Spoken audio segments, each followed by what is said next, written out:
Good afternoon. My name is John Michael Turner. I currently reside in Burlington, Vermont. I served with Kilo Company, 3rd Battalion, 8th Marines as an automatic machine gunner. There's a term, once a Marine, always a Marine, but there's also the term, eat the apple, F the Corps. I don't work for you no more. That was John Michael Turner stripping his medals and ribbons from his chest and throwing them into the audience to the applause of attendees at Winter Soldier. Turner then went on to describe some of his time in Iraq. On April 18th, 2006, I had my first confirmed kill. This man was innocent. I don't know his name. I called him the Fat Man. He was walking back to his house, and I shot him in front of his friend and his father. The first round didn't kill him after I had hit him up here in his neck area. And afterwards he started screaming and looked right into my eyes. So I looked at my friend who I was on post with, and I said, well, I can't let that happen. So I took another shot and took him out. He was then carried away by the rest of his family. It took 7 people to carry his body away. We were all congratulated after we had our first kills, and that happened to have been mine. My company commander personally congratulated me, as he did everyone else in our company.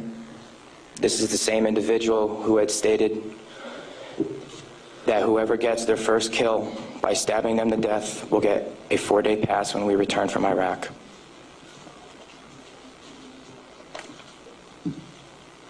There was one incident where we got into a firefight just south of the government center, about 2,000 meters. We had no idea where the fire was coming from, and the way our rules of engagement were, pinpoint where the fire is coming from and throw a rocket at it.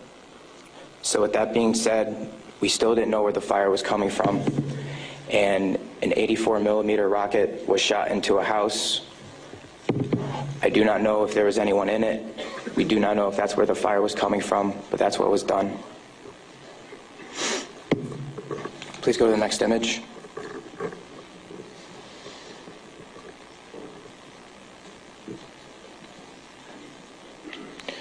This man right here was my 3rd confirmed kill. As you can see, he was riding his bicycle. Later on in the day, we went ahead and we had CBS Laura Logan with us, but she was with the other squad. And so she wasn't with us, so myself and 2 other people went ahead and took out some individuals because we were excited about the firefight we had just gotten into, and we didn't have a cameraman or woman with us. With that being said, anytime we did have embedded reporters with us, our actions would change drastically. We never acted the same. We were always on key with everything, did everything by the books. The man on the bicycle, he was left in the street for about 10 minutes until we realized that we needed to leave where we were. And his body was dragged about 10 feet to the right of him, where his body was thrown behind a rock wall, and his bicycle was thrown on top of him.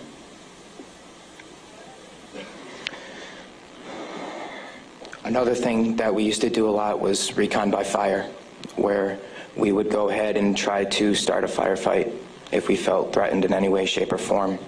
There's one particular incident where we were working with the Iraqi Army and the Iraqi Special Forces in downtown Ramadi, and with our squad and the Iraqi Army, there was also lieutenant colonels, majors, first sergeants, and sergeant majors. Sorry, sergeants major.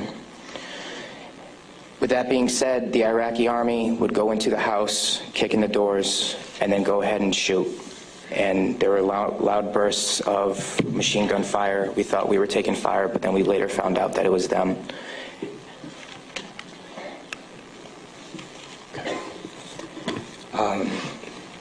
House raids. Because we were a grunt battalion, we were responsible for going on several patrols. A lot of the raids and patrols we did were at the night, around 3 o'clock in the morning, around there. And what we would do is just kick in the doors and terrorize the families. That was an image taken around 3 o'clock in the morning through night vision goggles. And that is the segregation of the women and children and the men. If the men of the household were giving us problems, we'd go ahead and take care of them any way we felt necessary, whether it be choking them or slamming their head against the walls. If you go back to that one picture, that was one man that wasn't taken, that was taken care of in a very bad way. Because of all the wiring that he had, it would be considered an IED making material. On my wrist, there's Arabic for FU. I got that put on my wrist just 2 weeks before we went to Iraq because that was my choking hand. And anytime I felt the need to take out aggression, I would go ahead and use it. Please go to the next picture. Next. There's an instance of detainees and how they were treated in a nice manner. Next. That is the Fatimat Mosque minaret. As you can see, it is written with bullet holes and holes in the top of it. Those were from mortars. And the next video that I'm going to show you is a tank round that went into that minaret, where we weren't sure if we were taking fire or not.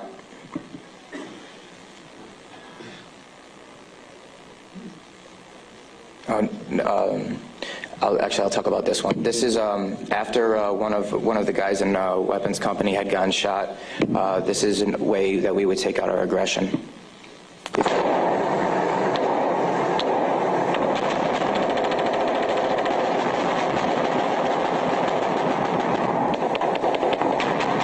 those of you who don't know, it is illegal to shoot into a mosque unless you were taking fire from it. There was no fire that was taken from that mosque. It was shot into because we were angry. Can you please play the next video?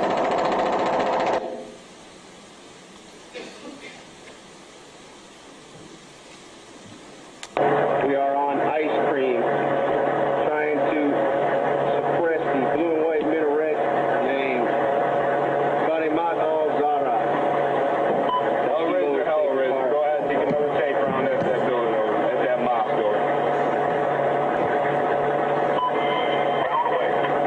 Another round. Kilo 2. Oh! Yes! Next image.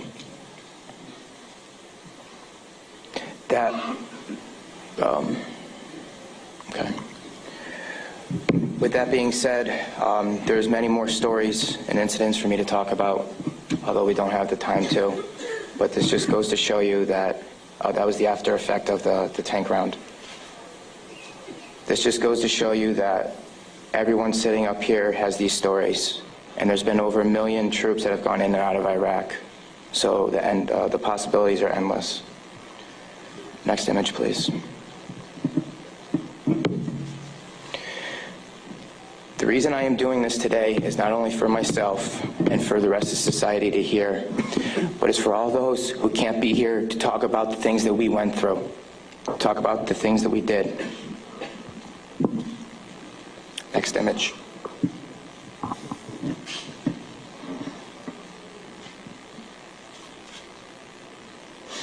Those 4 crosses and this memorial service were for the 5 guys in Kilo Company, 3rd Battalion, 8th Marines that we lost. Throughout our unit, we had 18 that got killed.